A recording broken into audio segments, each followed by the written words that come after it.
Jučer mi se desila čudna stvar, dođem kući i djevojka me sa vrata napadne, kaže sav na tren si potrošio. Ja uvijek kupujem, ti potrošiš. I to mi je bilo stvarno čudno, zato što ja ne upotrebljavam na trena.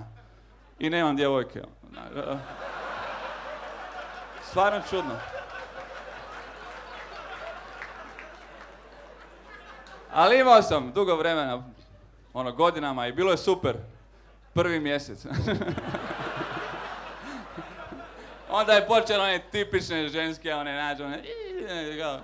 zašto moraš uvijek uzeti taj kebab sa lukom? Zašto moram uvijek ja platit? Bez veze. Bez veze.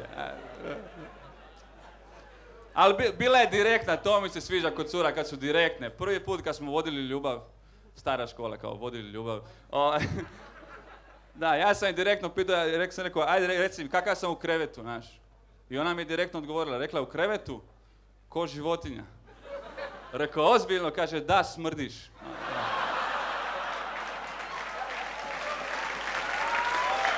Otuširaj se tu i tamo.